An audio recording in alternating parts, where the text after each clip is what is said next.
Howdy. There's going to be some pretty mature and controversial topics. So if you're sensitive or you have a very clear worldview, then please just have some patience with me, or have a lot of patience with me. I struggle with explaining myself, so please don't be quick to judge the things that I say and just have a bit of empathy. That way you can understand my arguments and appreciate them. Because I don't believe the things I believe because they've just been instilled into me and I just believe them for the sake of believing them. I truly believe them to be good, and I truly wholeheartedly just want people to be happy and healthy. I'm going to talk about what I objectively think is the best thing in the whole wide world and how that whole best thing has been hijacked and been used to hurt people. How we're confused as a society and how, unfortunately, due to that confusion, we're missing out on what is so precious. Anyways, my name is Nolte Painter. I appreciate you for watching this video, and let's get straight into it. Alrighty. So additionally, I just have to say to you, I am very bad at communicating. I suck at speaking, I suck at talking, I suck at reading and writing, I stutter a lot, I'm a very slow learner. I don't suck at communicating in the sense that I don't like communicating. Man, I'll talk to you all day, but I just suck at talking. But that doesn't mean I'm a bad communicator in the sense that I don't support what I'm talking, right? I might be able to talk very coherently, but I wholeheartedly believe the things that I believe because I think they're really good for everyone else. And I can say that because I've really accelerated my life to the point that I've gone through a lot. People are going to see that I'm only about to be 19 years old, and they're going to say, well, kid, you haven't gone through anything, or this and that, and they're going to make their own judgments for me. But the truth is that they haven't lived my life. They haven't gone through what I've gone through. They haven't thought the way I've thought. And even though I really suck at communicating in the sense that I can't, express myself in a very coherent manner, I've accelerated my life and my learning to the point that I've really broadened my worldview. And what I'm about to say here is a huge combination of almost every single perspective. And it's for those reasons that I truly believe my new perspective isn't necessarily superior or doesn't make anything else inferior.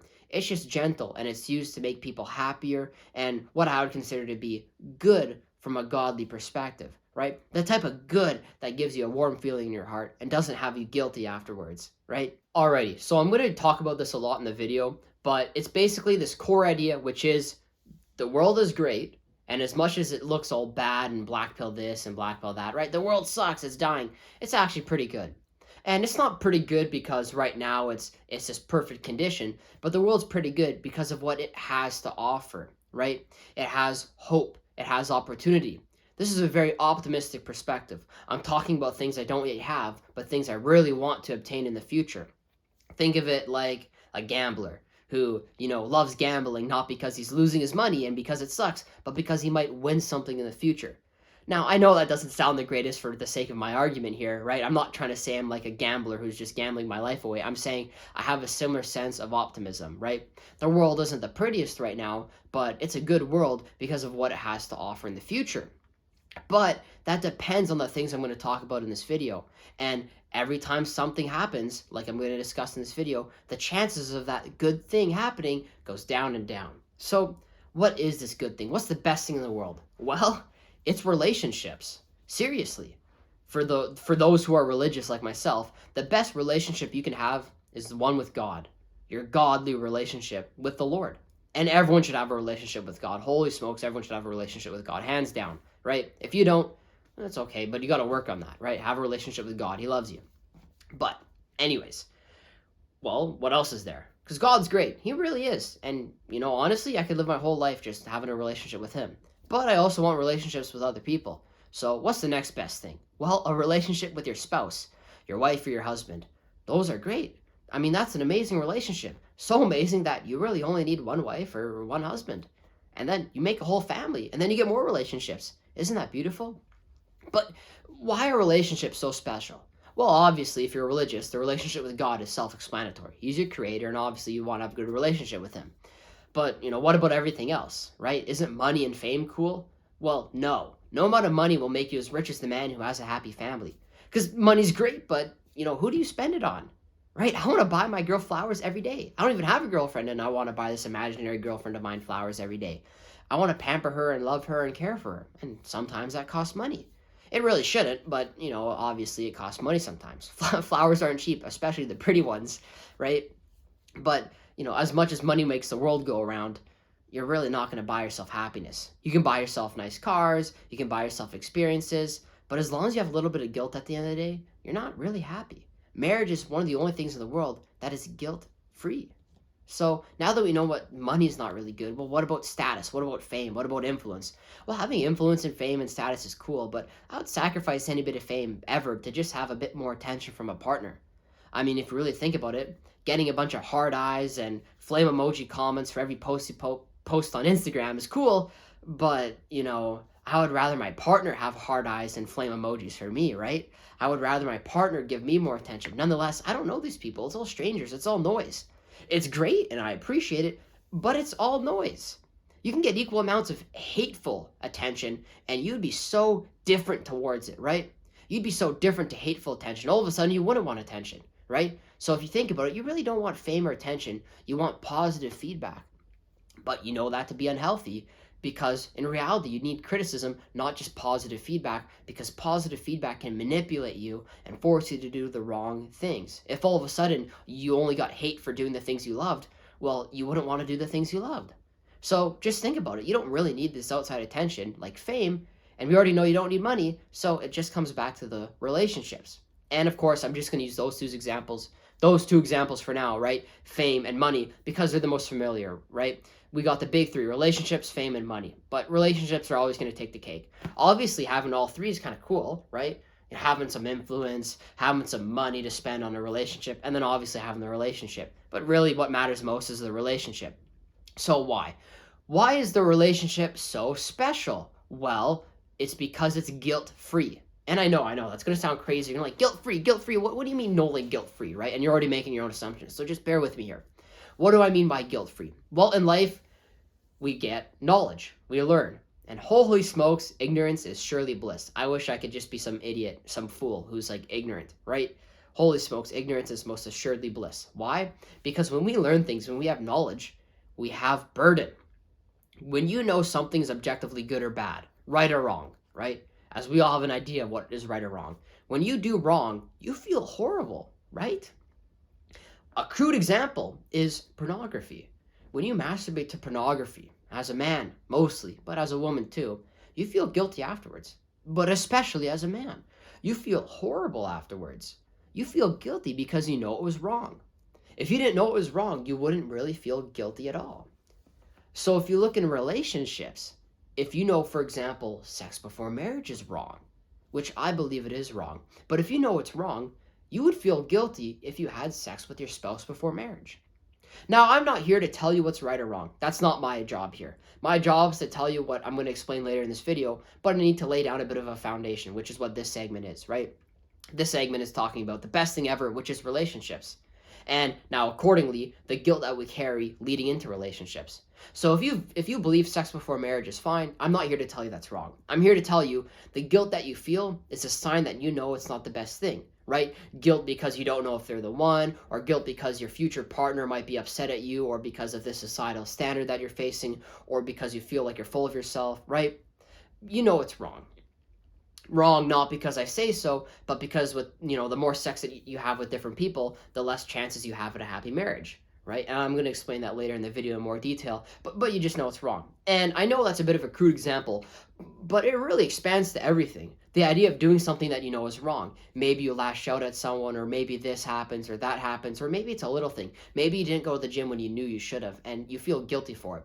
The more you know, the more burdens you carry. And my biggest frustration is I know, unfortunately, all sorts of nonsense. I'm not going to pretend like I'm a smart guy who knows everything, but I know a lot of nonsense. And with all that nonsense, I carry a lot of burdens. So it lowers my chances of achieving that beautiful thing, which is a relationship. Think of all the girls out there who don't care about sex before marriage. I care about it, so now my chances at a successful relationship, maybe they increase, but my chances at a random relationship significantly decrease, right? I wouldn't want to be in a relationship with someone who wasn't as religious as I am, right? Or equally yoked, so to say, if you've read the Bible. All of a sudden, my chances at a relationship go down. It becomes more bleak. It becomes more dire. It becomes more frustrating. And even though that is a very isolated problem, or at least so to seem, it seems like an isolated problem, it's actually a very universal problem. There's so many men out there who take self-improvement and want to be better. They want to be superior than the older version of themselves. But with every little bit of knowledge that they gain, and every little bit of themselves that they tweak to be a little bit better, is a piece of destruction to this greater idea that relationships are beautiful. And I'm not saying self-improvement is bad, and I'm not saying you should be an idiot who doesn't learn anything. I'm just saying the world is rigged against us, and it's a very uphill battle. Yes, you're more likely to have a successful relationship when you wait until marriage or when you pray together, right? And when you do this or that. And it's statistically based, right? If divorce rates are 1 and 2, then, it's 1 in 15 people for if you go to church together, and it's 1 in 1,500 people if you pray together. So the statistics prove it, right? Point is, though, with every bit of knowledge you gain, you also gain a little bit of guilt and you gain a little bit of weight on your soul, which sucks if you know a lot. Anyways, point is, we have this beautiful thing in the world, which are relationships, and we should always have relationships, and we should be chasing relationships. Not in an unhealthy way, like we're chasing some girl who obviously doesn't like us, but we should be working our life to being better. The problem is, it's very isolating, because how many guys out there are working their life to be better in a relationship? And likewise, how many girls are working their life to be better in a relationship? Not many people, right? And more precisely, how many guys and girls are working their life to be better for relationships in a healthy and positive manner? And that's the big deal. You're going to learn in this video, almost no one is working their life in a healthy and positive manner for a relationship. Seriously. And based off of what I learned, I carry a lot of guilt and a lot of weight on my soul because I know the chances of me having a healthy relationship based off of what I believe is near zero. Right, I'm on God's team right now. Like, I'm just waiting on what He has for me. He's the only person who can give me a proper relationship, because the relationships that the world offers me, right, be it the random relationships, be it the situationships, the summer flings, be it something that other people would consider to be more meaningful, right? It's all nonsense, because I wouldn't be able to live one without feeling that guilt, right? So nevertheless, now you can understand the foundation for this video. Relationships are amazing, but yet it's an uphill battle because so little people are working at it the right way, and a lot of people are manipulated to do otherwise. So I've been talking a lot about how relationships are so special, and I can understand how you'd already make your opinion about this. You're saying, Nolan, okay, great, so relationships are special because you said so. But what about men and women? Aren't men and women different? Well, you're right. Men and women are different. Men and women are not equal. Guys statistically are stronger. Girls statistically on average are smarter because they have estrogen and men have testosterone. That's why more guys are in prison. That's why more guys are billionaire, because we're more extreme. That's just how it works. That's why guys are all about politics. Not because girls can't talk about politics, because genetically we're just more interested in the big things and girls are more interested in the detailed things. That's why, did you know, guys dream about their futures, about the marriage, about the house, about the kids, about sex. But girls are going to foresee that based off of their realities. They see someone and they foresee things based off of their reality. That's why the most dangerous thing in a relationship is to not have a woman foresee you and her future. It's dangerous and it's scary. Point is, though, men and women are not equal. We're incredibly different. And society's going to hijack the term equal, and they're going to say, Nolan, you're a misogynist, or you're this and that because you think we're equal or we're not equal. But the truth is, no, we're not. Girls don't have balls that can get kicked, and guys don't have periods, right? Dudes don't have to give birth, but they also carry a responsibility in childbirth, right? The healthier the semen is, the healthier the pregnancy is. You can have a whole pregnancy without puking because the guy was just healthier, right? You wouldn't know that otherwise if you just didn't learn it. Point is, though, men and women are not equal. However, we are equal in value, and that is beautiful. That is beautiful. Through God, that is beautiful. Because if you were to take every single one of guys' struggles, whatever it is, right? I'm not going to list them off because I'd be here all day, and then you would go, oh, what about the female version, right? But every single guy struggle and every single girl struggle. And of course, I'm not going to name every single female struggle, because if I did, you would go, well, what about the male version, right? You would just bitch about how there's an opposite version of it. Point is, there's female struggles and there's male struggles, right? We're familiar with that because we're different, obviously. But here's the point. If you were to take every single male struggle and every single female struggle, all of them, magically, just add them all up, they would be equal in value. Whether it's a societal pressure, an internal pressure, a godly pressure, a worldly pressure, whatever it is, all of our struggles come together to be equal when counted up. And why is this? Well, where's the proof? Well, the proof is in the basis that we want to be with each other.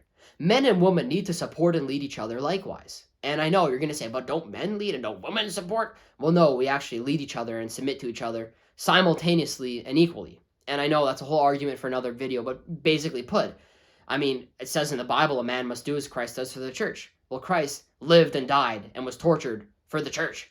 So a man is going to have to basically get crushed for his woman. And the woman is told in the Bible to go and be nice, to be caring, right? To be loving, to go and grow in a field. She's told to like grow a field. How many women nowadays are told to be submissive and grow a field of corn, right? A field of wheat. That's awesome, right? That's not what people say when people say submissive. And yet, women are leaders and submissive at the same time, while men are as well. Now, I know that sounds kind of gay to say, right? Men are submissive. Well, it goes hand in hand, right? Men can have moments of vulnerability, but only within specific sets of time frames because they have to have the authority such that men can't falter, right? We can make mistakes, but we can't fall apart. Anyways, that's a completely different discussion for a completely different video. Point is, men and women are equal when you bring up all their difficulties and their strengths together. Here's the problem though. Yes, men and women are equal in value, even though we're completely different, and I'd like to say opposite sides of the same coin. The problem, however, is our society and what we think is equal completely destroys this, right? If we were to live just random two people on an island, it would work in harmony. But we don't. We live on a big island with a bunch of people who believe all sorts of stuff. And one of those things is feminism. And feminism completely destroys this idea that men and women are equal. And I know you're probably looking at me going, how is that possible? How is feminism, right, when the basis of feminism is men and women are equal, destroying this? Well, by definition, if feminism is making men and women equal, that means men and women weren't already equal. But we were already equal. We were already equal because we were created equal in the eyes of God and we were made to help each other. And I mean, the Bible proves that. But even if you're not religious, I mean, there's a perfect like situation where we can coexist as men and women, and the perfect man and the perfect woman are going to be beautiful together and happy. Right? Early in the video, I talked about how relationships are the most beautiful thing. It's because we're happy when we come together. But unfortunately, feminism destroys this because it hijacks the idea that men and women aren't equal and forces women to be elevated or, decreased, or men to be elevated or decreased to fit this narrative. But life's not about a narrative and fitting within it. It's about living the best and goodest life that you can possibly fit. And unfortunately, feminism destroys this through objectification. And that's a really contradicting thing. How can women who really hate to be objectified vote for feminism, which objectifies them? Well, feminism, which was supported by the Rockefeller brothers, was created to get women into the workforce. You can search that up if you're really interested in. And even if you don't believe me, even if you don't believe that feminism was created to get women into the workforce, right? And I'm not talking about French Revolution feminism where we had girls getting the right to vote, which I know wasn't in the French Revolution, but following the French Revolution, right, getting the women the right to vote. I'm not talking about that. I'm talking about, right, Western feminism and then later modern feminism, right, in right after World War II, right, in the 40s, 50s, 60s, 70s, and so on, the feminist movements in the West, right, that really encouraged this female empowerment. That is objectification, right? So how is it possible that women who don't want to be objectified are objectifying themselves through this equality? Well, the thing is, it encourages women to do things that are objectively wrong by objectifying themselves. Think of the greatest example of them all, pornography, like OnlyFans or whatever porn websites, right? Women compete for attention because they're Miss Independent and they want to have their own business, right? They don't need a man to tell them what to do. So that means they don't need a husband, which means they don't need a boyfriend, which means they don't need a man to love and care because they don't need a man to love and care themselves. They care about themselves. So that means all of a sudden they're allowed to make porn. And I don't need to be Albert Einstein to realize porn is bad for you, even if you're making it. Like, you're literally objectifying yourself. And the craziest thing is it's not just pornography. You go on TikTok, Instagram, Snapchat, whatever website, it's all porn. Maybe the girl's not naked, but she's shaking her butt in the screen, and she surely is pulling those tights up her butt very tightly, right? So it's all objectification. And these are the same women who vote for feminism like it's just some sort of alternate ideology again and again and again without realizing it's encouraging them to objectify themselves. Why? Because it throws this idea that men and women are initially equal, and only when we come together we can find this beautiful happiness completely out the window. It throws it completely out the window. And it tells women, you can be all on your own. You can be this boss babe, or you can be this porn star, or you can be this actress. And it encourages them to not have husbands.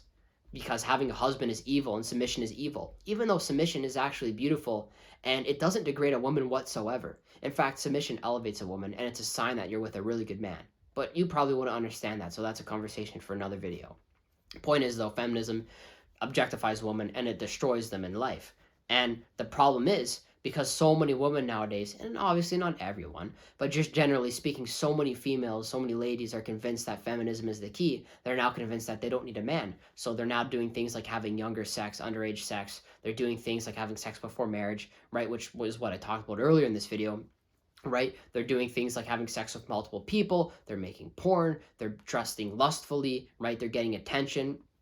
And that's the problem. Feminism gave attention to women, which was the worst thing that they could have done in human history, right? Which I know is quite the claim, but you are giving women this opportunity to be valued through attention, which is stupid.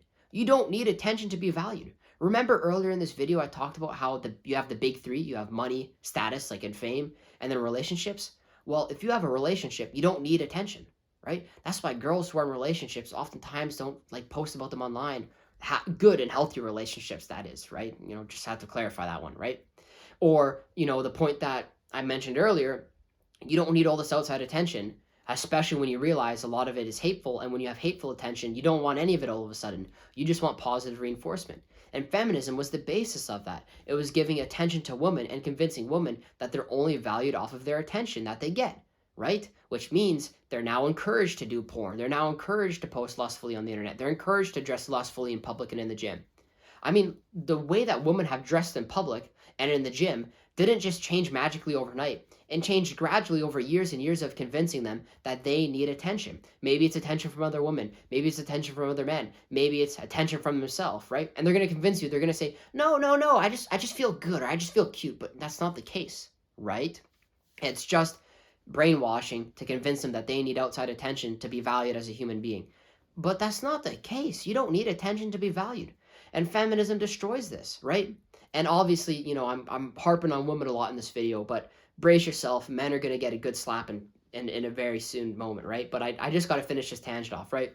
Because following feminism, what happens? Abortions. And now abortions are just tied in with feminism, right? So now you're looking at me, you're like, Nolan, how are abortions bad, right? You've convinced me, or hopefully, that feminism is unfortunate because it's objectifying women, when really it shouldn't, because I love girls. Girls are absolutely amazing. I would do anything for a woman. I would die for a random chick I don't even know because I don't want her to be hurt, right? And that's why I'm saying these things. Well, abortion is feminism on steroids, right?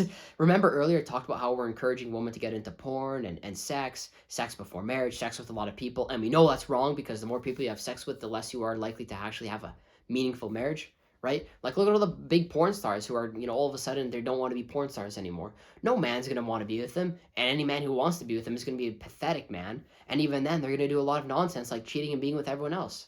Like, it's cheating to do porn. Like, it literally is, undeniably, right? And abortion makes it so much worse because now you give an easy way to have women excuse themselves of this act, right? And then they're going to tell you, oh, but rape victims. Well, rape victims make up like 1% of abortions, right? Okay, and what about people who need, life-saving emergency surgery because of childbirth? Well, that's also like a very tiny percentage. So that means like 99% of people who are getting abortions are women who just had sex and didn't want the child. So now you're encouraging people to have sex without wanting the child. And nevertheless, to solve this argument about rape and maternity and, what's the word? I don't know, like pregnancy issues, right? Right. What about those arguments? Well, if you want to solve rape, you don't need more abortions. That's like having a giant scar on your arm. Like if I had a giant like gaping scar and I put a Band-Aid on it and I said, look, the Band-Aid solved the problem. No, it's my skin, my healing. That solves the problem, right? So abortion is the same thing. You have a problem with rape. You don't need more abortion centers. You don't need clothes hangers being shoved up vaginas to kill the baby. No, you need healthier men. You need better men. You need men who are told that they matter and they're important and they're convinced and they have good father figures so they don't become rapists. We need people who aren't random immigrants from across the country where rape is acceptable. We need good men. And what does feminism tell us? They tell us men ain't shit, or men are bad, or men are useless. We need good men if you don't want rape. Nevertheless, if we had healthier women, there'd be less women who have difficulties in childbirth. Healthier men and women objectively make childbirth better. You would have to be stupid to think that a healthier man with healthier sperm would not make healthier childbirth. You can have a person who's in pregnancy and not have any puking or any illness because a man's sperm was just healthier. And likewise, the baby would be healthier. And additionally, the woman's pregnancy would be healthier if she was just healthier. Going to the gym and reading and doing all this stuff to just make herself healthier and smarter. Right? Physical health and mental health, spiritual health too, right? If you're just healthier, these problems would dissipate. And okay, let's say that there's some sort of, genetic difficulties, right? Well, let's have more funding towards Medicare. Let's have more funding towards medications that are actually good for us and not just nonsense in a pill. The better doctors, better nurses, right? People who know what they're talking about. People who actually can solve the problems with the right equipment, right? Abortions are never going to solve rape. Abortions are never going to get rid of rape. Abortions are never going to have healthier births. Never, never, never, never, never. They're never going to do it because that's not how it works. So if that's not the problem, well, why are abortions so prevalent? Why are over 1 billion babies killed? Why is 33% of my generation non-existent? It's because abortion is an opportunity, just like birth control, just like hormone therapy, for women to not have children, which encourages them to have more sex with more men, which ruins their relationships in the future and their ability to have a healthy relationship. Remember the guilt I talked about earlier in this video?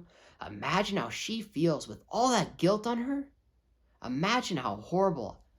I wish I could empathize more with people who have had abortions. Imagine the guilt that they feel after having that, knowing it was wrong. Wow, that would be horrible. And imagine the guilt that these people feel having these relationships. And you know what? If you think about it, without any guilt, without any feminism, the whole idea of abortion is ridiculous. Because you're stripping a man of all of his responsibility. He no longer has to be a father. So we're encouraging deadbeat men. We're encouraging deadbeat dads, right? You don't have to be a father. Don't take care of it. Just get an abortion, honey, right? And we encourage women to be objectified and to throw their bodies around. I'm not saying that's what women are doing. I'm saying that's certainly what we're encouraging. And you're seeing a lot of it. And it's just very sad. So now you realize abortion and feminism is really crummy. And you're probably waiting for me to dunk on men. And I promise you, I will be giving men crap. Their turn's yet to come. Right now, I want to talk about female traditionalism. And you're probably thinking, okay, so traditionalism, that's going to be good, right? Not really. I mean, think about it. Traditionalism, what is it? Well, it's the idea of just being your own little thing, right? The idea of conservatism, right, is to conserve. So that's why you don't see people in big rallies who are not like liberal or whatever, right? People who are libertarian. But the basic concept of what liberalism is being moving, liberal. You can move, right? You can progress, right? That's the definition of liberalism, to move. Conservatism is to be conserved and to stay where you are. So you can't progress. You can't move when you're conservative. You're silent, you stay. So why is traditional women so controversial? Why aren't they traditional? I'd go to say, well, it's because, I'm not saying that traditional women don't exist. I'm saying the majority of people who claim to be traditional, who are women, oftentimes aren't, right? A traditional man oftentimes is going to be like this leader guy, right? I'm not trying to, stereotype it too much or say this and that. I'm just saying, the stereotypical traditional man is like a leader who's got his own voice, right? He's an authority, but he's not authoritative, which means, right, because there's a very big difference, which means an authority is going to be convincing, right? An authority has women come to him because he's safe, he's gentle, he's loving, and he's protecting, right? Women love safety. So a good girl is going to come to a good guy because he's safe in his authority. But a man who's authoritative is going to force women to come to him because he's dangerous, he's controlling, and he's a narcissist. That's bad. So you need to know the distinction between good men and bad men, right? The good man has an authority. He's a leader. The bad man is an authoritative individual. Point is, if traditional men are usually like these leaders, well, what are traditional women? Well, traditional women can be leaders too. Traditional women can have voices. It even says in the Bible, one of the most important things is a woman is her voice. And that's kind of true, right? How many times have we, as guys, remembered a compliment from a woman or something rude from a woman? Men base their life off of what girls tell them. Like, it's a big deal. Their voices are essential. But on the other hand, remember, traditionalism isn't about attention. It's not about going out.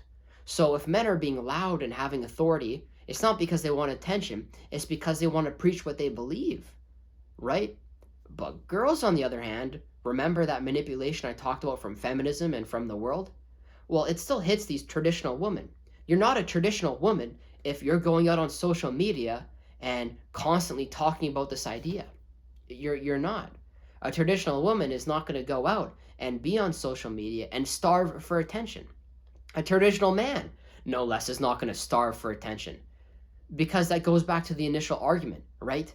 If relationships are supposedly the best thing on the planet, you don't need outside attention or money, right? Nevertheless, if it was negative attention, you wouldn't want it at all. So why are women going out there and pushing for attention, even though they're so-called traditional? Well, it's because the ideas of feminism, the ideas of this modern world, consumerism, convince women that they're only valued if they get attention. And that even hits women who are so-called traditional, because they only care if they get attention. And because they have thousands of men who don't even care about their ideology, don't even care about them, they only like them because they're pretty. I mean, seriously, if you were to go on Instagram and search up traditional woman and go to like the first few reels about traditional women, right? Like some girl who's like, I love traditionalism, I love cooking, right? And if you were to look in the comments, it's thousands of comments of men being horny, fucking jerking their dicks off to these girls, going, oh, you're so pretty, or you'd be a great wife. And it's like, why do you want that attention? You're getting attention from low IQ men. You're getting attention from the fools of the fools, the idiots of the idiots. These are men who don't know right or wrong. These are men who don't have a guilty conscience. These are guys who are manipulated by their lust and the worldly things, who you are now taking advantage of because, they don't know anything better, right? They're idiots. They're fools. They're ignorant. So they're just going to throw themselves at you. And it's kind of all of a sudden the same thing as pornography, just on a separate level, right? So this whole idea of being traditional as a woman and posting yourself online, even if you're not doing it lustfully, is still pretty dangerous.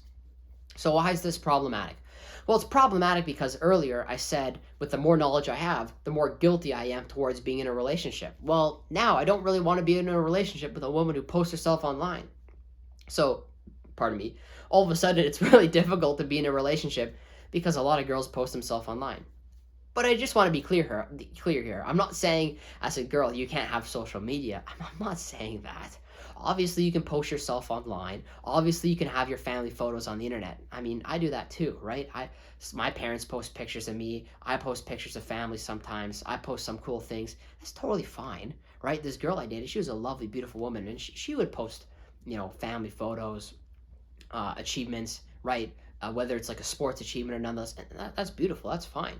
I'm just saying, you can't be pretending to be someone, right? Like if you're not going to post like sexy gym pictures in bikini, why are you going to post like, bridesmaid stuff or all this extra nonsense? That's all based off of getting social media attraction, right? And you know what? Maybe I'm wrong, right? Maybe I'm dead wrong. Maybe I'm an idiot, right? Who knows? Well, you're probably already making your opinion on this video, right? Nonetheless. Point is, though, you're not really traditional if you're constantly taking advantage of this idea of traditionalism to farm views and take advantage of unhealthy men. If you're a girl posting for girls, that's fine. If your girl's posting for healthy men, well, that's fine, right? If your girl posting family pictures, that's fine. If you're not posting lustfully and inappropriately on purpose, that's fine. And it's the same for men. Men shouldn't be posting lustfully and inappropriately, right? The dudes who post like half shirtless pictures for a bunch of 13-year-old girls to like post like, what ifs or like just nonsense in the comments, like that's just disgusting. That is horrible. Those men should be like rounded up and put into prison alongside all the girls who are posting lustfully on the internet. It's just gross, right? As men, we got to take more accountability for like posting shirtless pictures on the internet. I like to go to the gym, but I am never going to post like a freaking pump picture on the internet. That's disgusting. I wouldn't want to do that to my future partner if she ever exists out there, right? So now we understand that there's this difficulty in taking advantage of unintelligent people by posting inappropriate content or very convincing or manipulative content on the internet, which is contrary to what the whole idea of traditionalism is. So now I'm going to talk about modern masculinity, or this super hyper masculinity, right? I'm talking Andrew Tate stuff. He's a prime example, right? Or I think it's Clavacular. I don't even know how to pronounce his name. His real name is Braden, so I'm just going to call him Braden, right? Andrew Tate and Braden, right? These are guys who are like the head faces, right? They're like they are the iceberg of like masculinity, right? So modern masculinity is right, but it's leading us into the wrong direction. The whole idea of self-improvement, I mean, by its basis, it's a pretty cool idea, right? Hey guys, get into the gym. Okay. Hey guys, start studying more. Okay. Hey guys, be gentle and good to women. Okay. I mean, that sounds really great. Honestly, that sounds beautiful. Be good to women. Great. I'll be traditional and I'll be masculine if that's the case. No problem. I can do that. Here's the problem though. If you dig into it a little bit more, just like feminism, just like abortions, it's really unhealthy at the core. Because what is, well, masculine self improvement? Well, it's ultimately just becoming healthier. But why do we improve, right? If you look at individuals like Andrew Tate and Braden, they have really high body counts. So what do they tell you? They say, oh, yeah. You want to improve, you want to look more attractive, you want to look smacks, and then you can sleep with a bunch of women. And it's like, whoa. You lost me at sleep with a bunch of women. What do you mean? I'll be more attractive for my wife. I'll be more sexy for my wife. I'll do whatever. I'll look like beautiful for my wife and only my wife. And no one else will ever see that. Only God and my wife will see my attractiveness, right? Perfect. I'll be stronger, I'll be faster, I'll be smarter, I'll be more protective, I'll be more masculine, I'll be more traditional. I'll do that for my wife and for God. That's it. But what do you mean, like, have sex with other women, right? And you remember femininity encouraged women to, like, take, attention as, like, a currency and encouraged women to just throw their bodies out there? Well, modern masculinity kind of does the same thing. It encourages men to become awesome and great and then take advantage of a lot of low IQ women, right? Remember earlier, I harped on women for posting inappropriately or, you know, just in the wrong ways on the internet to take advantage of low IQ men because there's a lot of low IQ men. We're kind of idiots, right? To be fair. But like nonetheless, it's the same thing for guys. There's a lot of really powerful men out there, a lot of attractive, a lot of smart, a lot of very successful men with lots of influence, but they never have successful relationships because they're just there to sleep with and have sex with low IQ women who can't tell right from wrong. Remember earlier with those guys I just mentioned, they don't know right from wrong. They don't have that guilt to convince them not to do those things. Well, you have a bunch of women who do the same, right? As in the same way that they're being taken advantage of by these men. Braden, for example, he's the clav guy or whatever who does looks maxing. I think he's like in his 20s. He's young. I think he's like a year older than me. Holy smokes, he's really young. He's a year older than me, right? I think so. About a year or two older than me. He's quite young. He's got lots of money. He's got lots of girls. But like, what do you mean he's got lots of girls? Why do you want lots of girls, right? If self-improvement is just leading you to getting lots of girls, getting lots of pussy, then like that's not self-improvement. The point of self-improvement is to be better for God and your wife. That's the whole idea of self-improvement. Why would you want to hijack that and convince young men like me that you'd want to be with multiple women? And let me tell you, the whole idea of self-improvement, specifically looks maxing, is corrupted by its basis. So let me give you an example that I know you can relate to. Not because you've experienced it, but because it's a societal norm that we're all experienced with. Gold diggers, right? Gold diggers. If you were a young kid in high school or, elementary school or whatever, you're just some young kid, you're a young fella, right? Just imagine, close your eyes for a moment, like seriously, close your eyes and imagine you're a young kid. You see this pretty girl, right? You walk up to this pretty girl and you say, hey lady, you're pretty, right? And she says, how much money do you have? And you're like, well, I don't know. I only have like $100 because my mom gave me that money to go to McDonald's or something, right? But I only have $100, but you're pretty, can I take you out to coffee? And she says, no, you don't have money. I don't want to be with you, right? Okay, you can open your eyes now, right? So now you get it, right? You're this young kid, you're going to this girl, you ask her to be with her, and she says no, right? Because you don't have money. That's a gold digger. We're all familiar with that idea, right?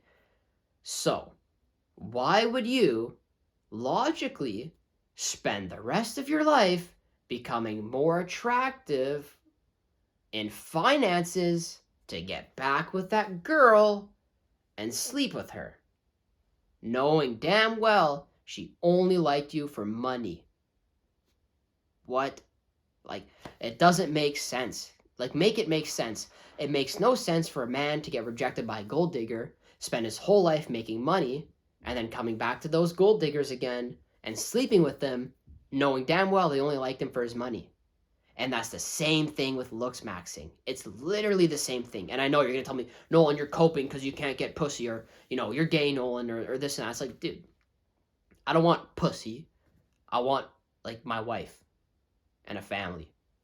Kill me if I want multiple women. I want a wife. I don't want multiple women. I want one wife from God. That's it, right? And it's the same thing. Pardon me. It's the same thing. You have men who are rejected by women for being ugly or for being unattractive, which is different, right? Most men are pretty good looking. But like, that's pretty good looking from like grandma standards, right? Grandma's going to call them good looking. Their mom was going to say, "Oh, you're so beautiful," right? Maybe their future wife is going to think they're attractive. But like, as a man, why would you want anyone other than your mom, your grandma, and your future wife to think you're attractive? Like seriously, I want my mom to think I'm attractive because I'm her son. Grandma's gonna always think I'm looking cute because it's my grandma and I love my grandmas, right? And I want my future wife to think I'm attractive because it's my wife. So why would I want any other girl to think I'm attractive? Nevertheless, these guys get hijacked by that idea, and they think, okay, this girl doesn't think I'm attractive. So just like the guy who was taken advantage of by the gold digger, I'm gonna spend my whole life becoming more attractive, looks maxing, completely reshaping my face, so I can come back to those same girls who only liked me for my looks and then sleep with them. And that's what guys like Braden and Tate have done. They've become more attractive, and Braden alone has slept with like 200 girls. Seriously, that's 200 low IQ women. And I'm not saying low IQ to disrespect them. I'm saying they just are unintelligent because they don't have enough discernment to realize he's taken advantage of them. And he's now taken advantage of them. He's completely, altered the pathway of these women's lives. And it's made it more difficult for them to get into healthy relationships in the future because he's just screwed them. And only because he looked good. And now think about it. He's carrying that on his guilty conscience. They're carrying that on their guilty conscience. And for what good reason? Why? So that brings me back to the point of this segment. Looks maxing or self-improvement. Well, it seems good in practice. It seems like it makes sense. Just like feminism, right? We want equality. Guys want to be better for women. That sounds great. But if you're only getting better so you can have sex with more women, it's completely useless. And it's completely ruining your life. As a man, I think you deserve to burn in hell. And I will persecute you and try to convince you otherwise if you think it's best to just get better so you can have sex with women. I think that is ultimately the worst thing you can possibly do as a man, is to become smart, successful, dangerous even because you're like learning about martial arts, and then use all of that power, all of that raw masculinity, all of that impressiveness to take advantage of women who lack discernment. That is the worst thing you can possibly do as a man. You don't deserve happiness. You don't deserve a good relationship if you are taking your good God-given gifts and using it to take advantage of women who lack discernment and can't tell right from wrong. That is wrong. That is wholeheartedly wrong. And I will persecute men far more than women because it's way easier to convince a woman. It's way easier to force her to a societal standard. That's why feminism has worked so well. But men are smarter. Not because like women are stupid, but because we're harder to convince. That's why less men are in schools. That's why more men are dropping out of schools. That's why more men are usually a bit more authoritative, right? Again, we want authority. We want men with authority, not men who are authoritative. But that's why naturally men are more extreme because we have testosterone. We're harder to push around. We're less pushy than girls naturally are, right? And I'm not saying that to depreciate women. I'm saying that because men have a bigger responsibility because we're harder to push around, right? So when you become this great, awesome, self-improved man and you use your skills to take advantage of women, you're a horrible man and you know exactly what you're doing. I mean, this guy Braden literally was streaming him injecting face fillers into his 17-year-old girlfriend. Like, bro, what? Like, I don't think there's a single healthy thing out of that. And by nature, why are you trying to convince your woman to look more attractive for you? Like, shouldn't you not be attracted to them? That's why guys naturally don't like makeup, because the whole idea of trying to fake this attractiveness for other people is ridiculous, right? I'm not going to ever put on makeup. I'm not going to ever try to like make my hair all look all perfect. And if I do, it's going to be for God and for my wife. That's it. I'm not married and I'm not in a relationship, so I look kind of gross with all my acne and my random hair and I'm wearing random disgusting clothing. But I don't care. I don't need to look attractive for a woman who I'm not interested in marrying, right? That's the same thing with sex before marriage. Why would you have sex with a bunch of people who you're not intending to marry, right? I don't want to carry that guilt because I know damn well the consequences of it. Nevertheless, that's what I was talking about earlier when I say I would harp on men more. Men have a much larger responsibility when it comes to self-improvement, and it's frustrating, right? Nevertheless, men are willing to improve, right? Even though there's a lot of difficulties in self-improvement, there's a lot of men like Andrew Tate and Braden, even Hamza, who are going to tell you, you need to get better, and then you need to have sex with a lot of women, and you need to come in all these pussies and make all these girls pregnant, and then ruin their lives. No. Even though there's a lot of goodness, and then there's a lot of badness, unfortunately, women don't really replicate that. right? And I know that sounds crazy to think like, oh yeah, it's bad, but like there aren't really many women naturally on self-improvement, right?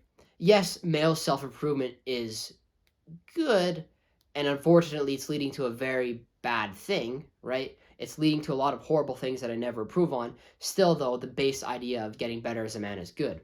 Me becoming stronger by going to the gym for my wife and for God is good. Me being stronger to do better in school is good. Me growing closer to Christ is good. That's undeniably good. Me learning to love better is good.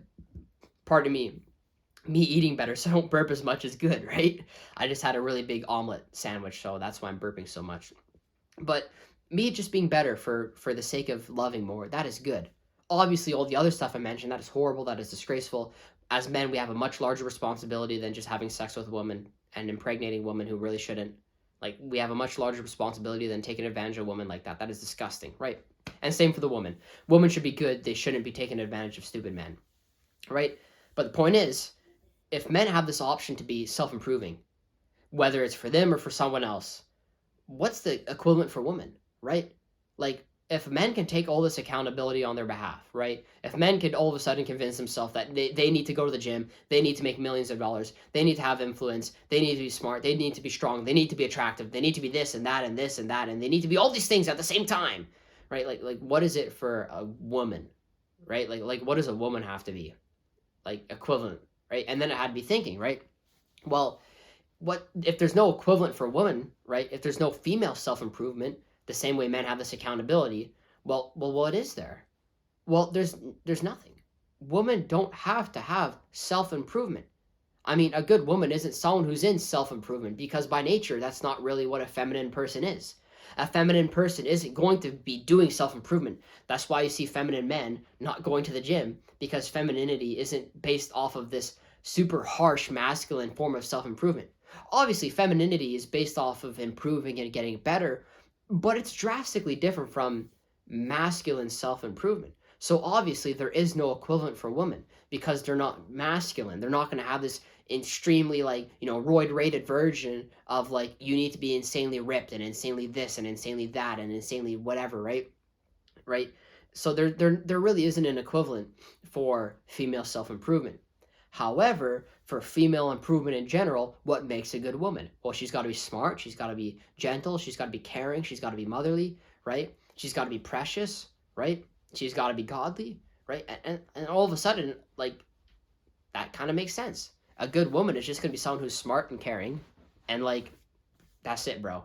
Like a good girl is just going to be smart and caring and like goes to church and is loving. That's it, right? A good man, on the other hand, has to do a lot of these things, but what are all those things worth if they're being hijacked to take advantage of other things? And it brings me all back to the point of this video. I know I kind of went off on a tangent there, but it brings me all back to what I said in the first bit of this video. If the most precious thing in the world is relationships, ultimately we're being taken advantage of as society and we're losing the most beautiful thing in the world, which is relationships. And I'm even losing my ability to have a relationship with someone because there's so little women on this version of self-improvement, which is becoming more loving, more caring, more Christ-centered. And there's so little men on this version of self-improvement that is for God and for their wife, right? I mentioned earlier, yes, there are men on self-improvement, but so many of them are doing it in the wrong ways, right? Not only there's so little people willing to be better for relationships, but there's even less people willing to be better for relationships in a healthy and positive way. Being better to have sex with people or to produce pornography isn't better, right? That's not good. So it's frustrating for me as someone who really wants to have a healthy relationship, a Christ-centered relationship, as someone who thinks the best thing in the world is relationships. It's frustrating for me to see when so little people are trying to be better and even less people are trying to be better for even a healthy and proper relationship. Like there's so little people even doing that. I would say it's quite negligible because you can't see people who are doing that, right? Like it's difficult. They don't exist. There's really no one out there who wants to be better for a relationship and is doing it in a very healthy manner. They're very far and few in between. And because these hyper masculine men have so much influence, you can't argue against them because you're going an extremely uphill battle. And because so many of these trad wife women are very popular and they're taking advantage of a lot of men, they also have a lot of influence. So the really good women out there, not only they're far and few in between, not to say that women are bad, but I'm just saying these special perfect girls are very far and few in between, but they're hard to find because they're being silenced. The really good women, the really beautiful and precious women out there are being silenced by these imposters and by feminism.